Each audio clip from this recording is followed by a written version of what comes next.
여러분 요즘 안녕들 하십니까? 아니요. 예. 저는 별로 안녕하지가 않습니다. 제가 사순절을 시작하면서 다스간 금식을 하고 그리고 지금 그 이후에 지금까지 되도록이면 생채식을 하고 있어서 제 얼굴빛이 좋아졌다는 소리를 많이 듣습니다. 그런데 얼굴빛은 좋아졌는지 몰라도 속은 별로 좋아지지가 않았습니다. 제가 뉴스를 들으면 자꾸 우라가 치밀고요. 가만히 있다가도 나도 모르게 한숨이 새어나오고 그렇습니다. 이러다가 우울증이 걸릴 것 같습니다. 이게 다 윤석열 정부 때문인데요. 아직 취임한 지 채 1년도 안 됐습니다. 임기가 2027년 5월 9일까지 4년 넘게 남은 시간을 어떻게 견디나 생각하면 까마득하고 갑갑합니다. 아마 제 모습은 새벽을 기다리는 파수꾼보다 그리고 제가 군대 가서 제대 날짜를 헤아릴 때보다 더 목이 빠져라 이렇게 기다리는 모습일 겁니다. 오래전에 유시민 작가가 누가 집권해도 나라가 망하지는 않는다고 말했습니다. 이 말을 아마 제가 미국에 있을 때 2005년에 처음 했던 걸로 그렇게 기록을 찾아보니까 나왔더라고요. 뭐라고 얘기했냐면 대한민국은 이미 일정한 궤도 위에 올라가 있어서 그렇다는 겁니다.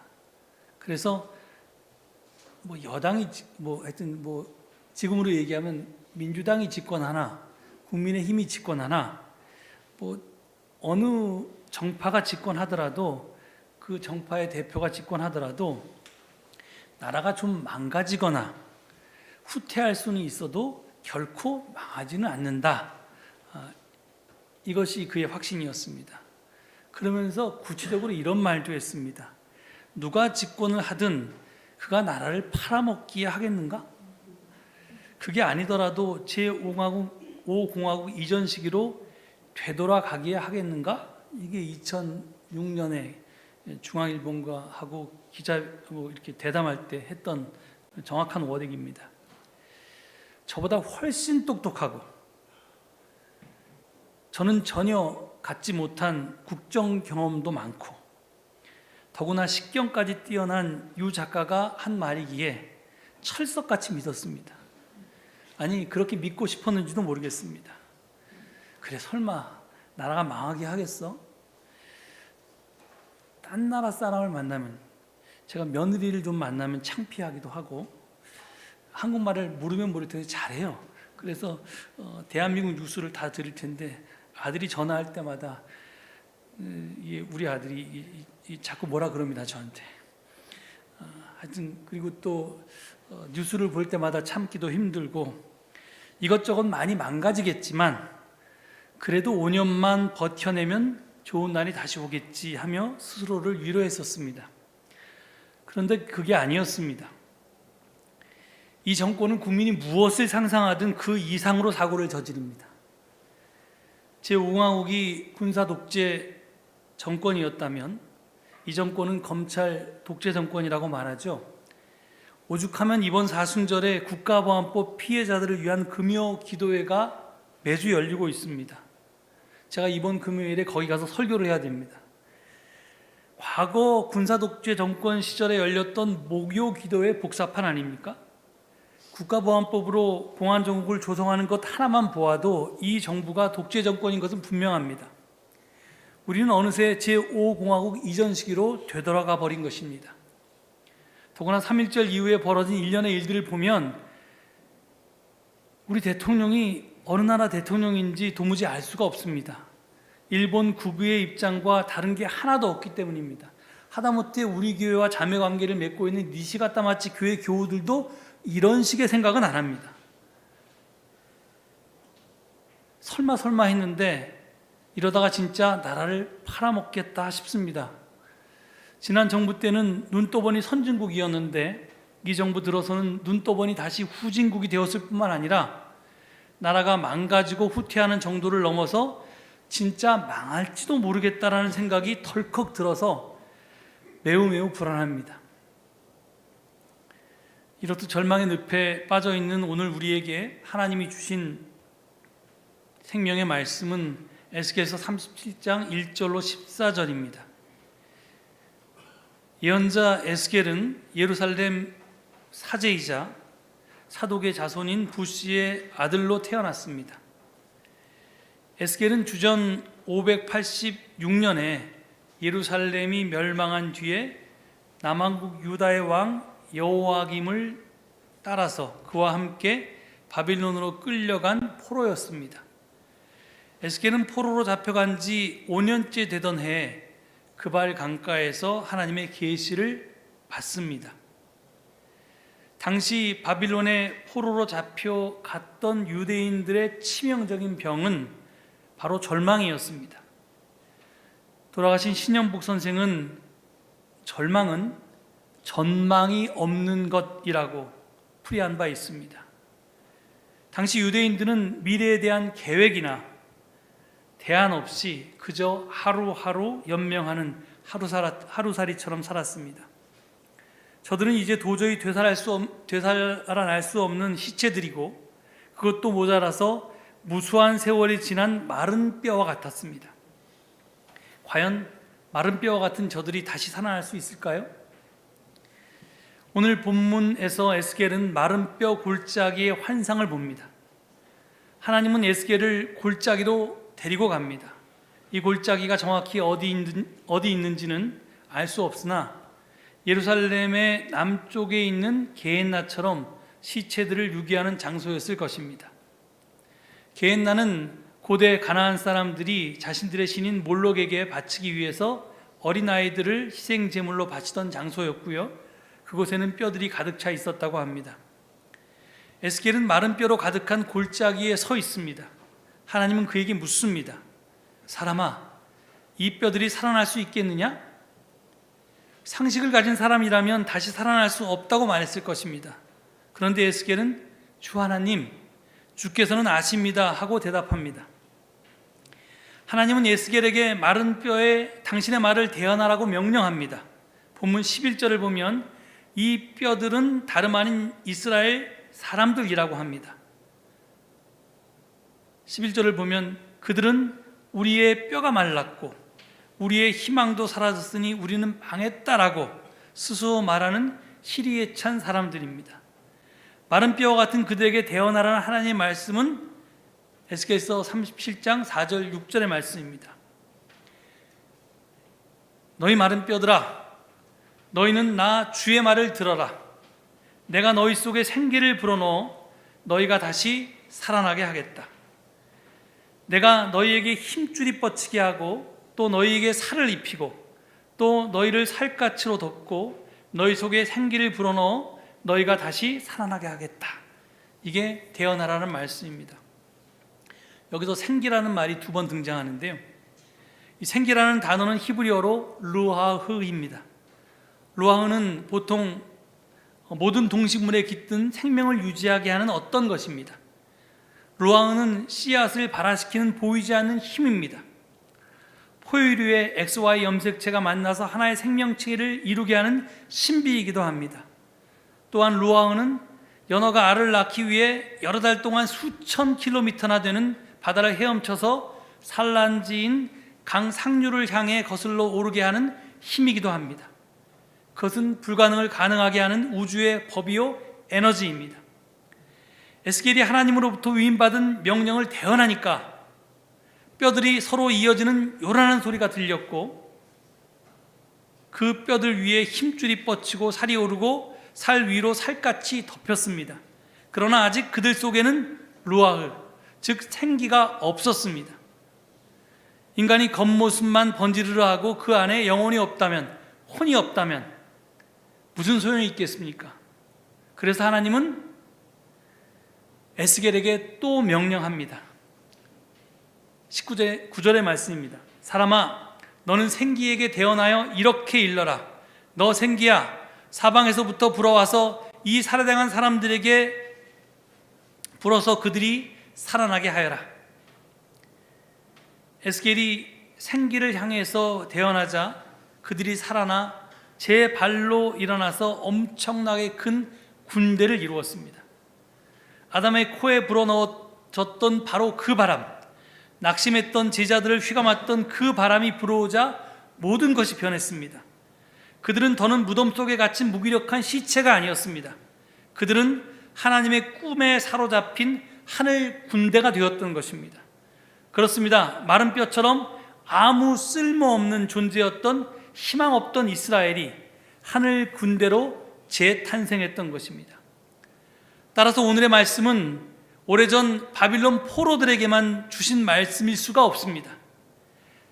마주한 암울한 현실 앞에서 지치고 좌절한 모든 시대의 사람들에게 주어지는 희망의 메시지입니다. 이 희망의 메시지를 제가 다시 읽어보겠습니다. 본문 11절부터 14절까지인데 제가 이번에는 공동 번역으로 읽어보겠습니다. 그러자 그분은 나에게 말씀하셨다. 너 사람아, 이 뼈들은 이스라엘의 온 족속이요 뼈는 마르고 희망은 사라져 끝장났다고 넋두리 하던 것들이다. 이제 너는 이들에게 나의 말을 전하여라. 주 야훼가 말한다. 나 이제 무덤을 열고 내 백성이었던 너희를 그 무덤에서 끌어올려 이스라엘 고국 땅으로 데리고 가리라. 내가 이렇게 무덤을 열고 내 백성이었던 너희를 무덤에서 끌어올리면 그제야 너희는 내가 야훼임을 알게 되리라. 내가 너희에게 나의 기운을 불어넣어 살려내어 너희로 하여금 고국에 가서 살게 하리라. 그제야 너희는 나 야훼가 한 번 선언한 것을 그대로 이루고야 만다는 사실을 알 것이다. 야훼가 하는 말이다. 오늘 본문은 여기서 끝나지만 이어지는 에스겔서 40장에서 48장을 보면요, 예루살렘을 다시 건설하고 나라들을 되찾을 것이라는 예언이 등장합니다. 건축 계획, 크기, 건축 자재, 사제들을 위한 방, 의례, 종교 축제, 그리고 이스라엘 지파 간의 부동산 분배가 아주 구체적으로 묘사되어 있습니다. 에스겔은 이스라엘 민족사에 있어서 가장 비극적인 순간에 미래에 대한 희망을 찾았던 것입니다. 그렇습니다. 에스겔은 모든 세대의 말을 걸고 특히 불확실한 미래를 사는 우리에게 한 줄기 빛을 보여줍니다. 잘 아시듯이 성경은 하나님이 우주를 창조하는 이야기로 시작합니다. 하나님이 우주를 창조하기 전 온 세상은 혼돈하며 공허하고 어둠이 깊음 위에 휘몰아치고 있었다라고 전하고 있습니다.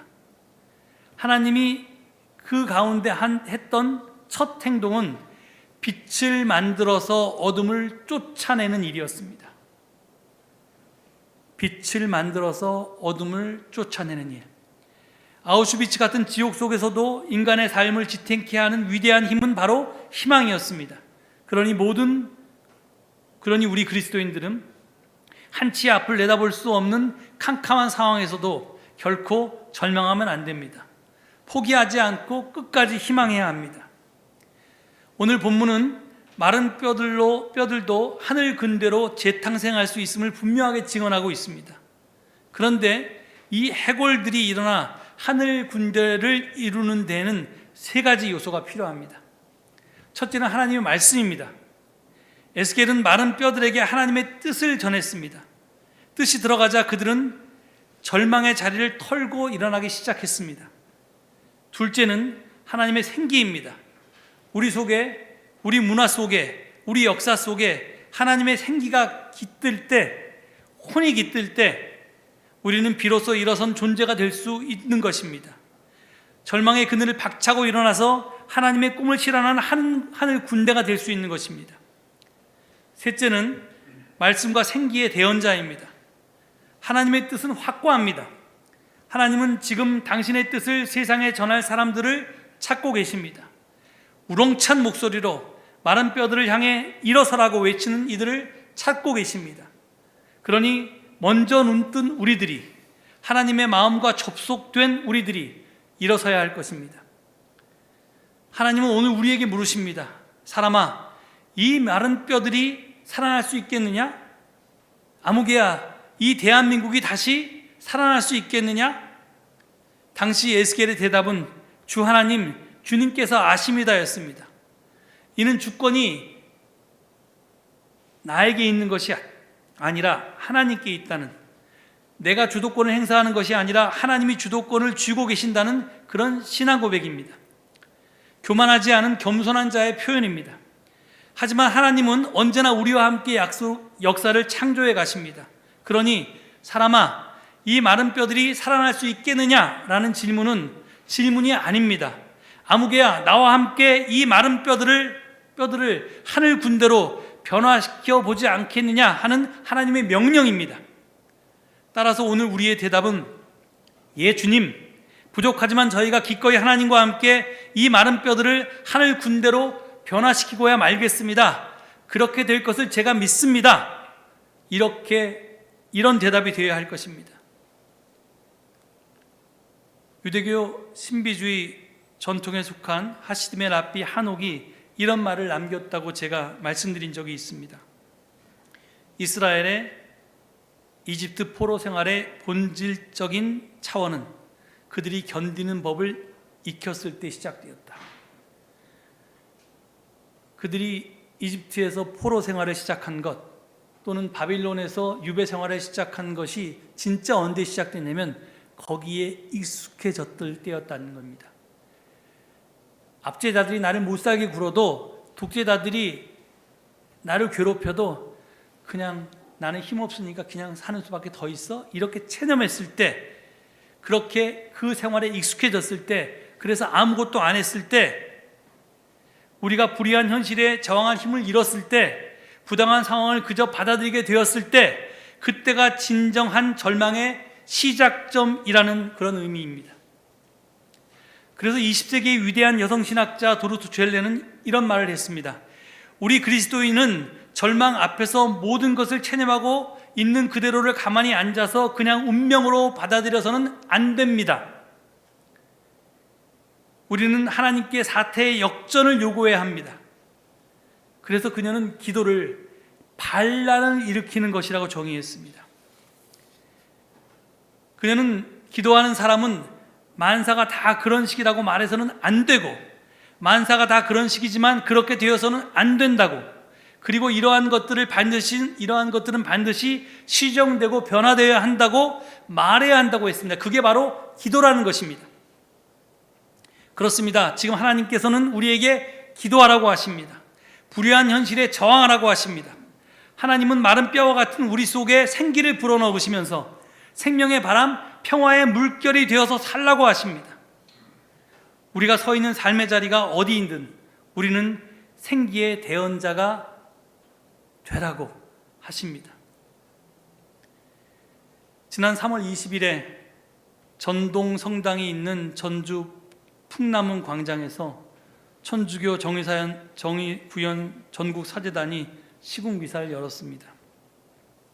그 시국미사를 아마 유튜브를 통해서 보신 분들이 이미 계실 텐데요.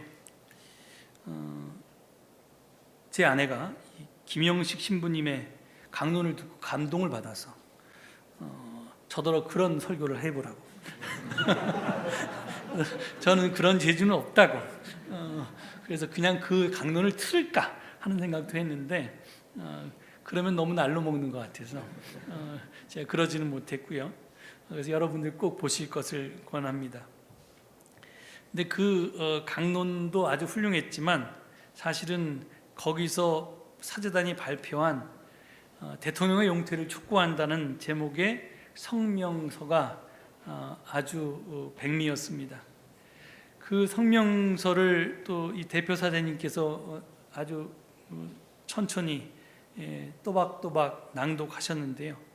구절절이 고개가 끄덕여지고 정말 은혜가 넘치는 명문이었습니다. 좀 너무 길어서 제가 성명서를 다 여기서 소개할 수는 없고요. 좀 길지만 그래도 마지막 결론부를 여러분께 읽어드리고 싶습니다. 하나, 성경의 억강 부약 대신 가혹한 강자 독식을 더 나은 미래로 믿으며 서민 생존권을 무시, 노동자들을 적으로 대하고 파업을 북한 핵 위협처럼 여기어 4.19 이래 수많은 사람이 목숨 걸고 쟁취한 민주주의를 경시하며 검찰의 권능을 악용해서 정적 제거에 몰두하고 편중 인사로 일명 검찰공화국을 수립하며 이태원 참사에서 보았듯이 재난 대비, 대응, 구조, 수습을 위한 공권력을 일신의 안위를 위해 오남용하며 사죄도 사과도 하지 않고 사사건건 진실을 감추고 남을 탓하며 자주평화 민족 대단결이라는 원칙을 깨고 전쟁 불사에다 핵무장까지 주장함으로써 불안과 긴장을 고조시키며 극소수의 특권 유지 확대를 위해 남녀노소 각계각층을 벼랑으로 내몰며 탄소 중립이라는 인류 공동의 과제를 외면하고 한사코 원전 강국으로 재도약하자는 시대착오적인 사람. 그는 헌법 준수, 국가 보위, 평화적 통일과 자유, 복리, 민족문화 창달을 위해 노력한다는 약속을 심각하게 어겼다. 역사적 퇴장을 명령한다. 둘, 분단 기득권 세력의 기사회생, 재집권으로 역사가 후퇴하고 있다. 이럴 때일수록 낙심은 금물이다. 민주주의는 점진적인 성취로 이룩되며 심각한 중단이나 퇴보는 언제든 있게 마련이다. 6.15 공동선언, 14선언으로 전진하다가도 이명박 박근혜 시대의 정체와 역진이 있었다. 그랬지만 촛불들의 뜨거운 참여와 수고로 판문점 선언, 9월 평행선언이 가능했다. 역사는 도전과 응전의 연속이다. 우리는 숱한 재난과 위기 속에서 놀라운 반전의 기회를 발굴해냈다. 셋, 양심을 지닌 시민이라면 진영을 막론하고 힘을 합치자. 적폐인 보수가 아니요 노폐인 진보가 아니라면 약자는 안전하고 강자는 정의로운 떳떳한 나라를 만드는데 성심을 모으자. 지킬 것을 지키고 고칠 것을 고쳐서 이룰 것을 이루는 역사의 현장에서 모두 만나자. 넷, 믿음을 가진 모든 형제 자매에게 호소한다.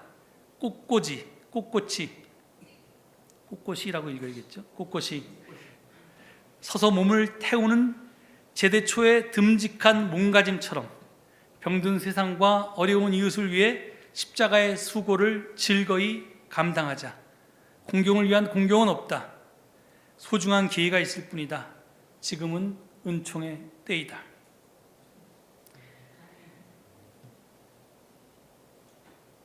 이 마지막 구절, 공경을 위한 공경은 없다. 소중한 기회가 있을 뿐이다.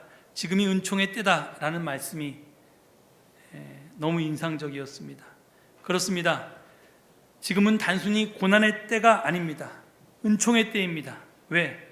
마른 뼈와 같은 우리를 하늘 군대로 다시 일으켜 세우시고 새 역사 창조라는 하나님의 거룩한 사역을 기꺼이 우리에게 함께 하나님께서 감당하게 하셨기 때문입니다. 사순절 막바지에 예수 그리스도의 뒤를 쫓아서 십자가의 수고를 즐거이 감당할 수 있는 우리 모두가 될 수 있기를 간절히 축원합니다. 이 말씀을 되새기시면서 잠시 침묵 가운데 기도하시겠습니다.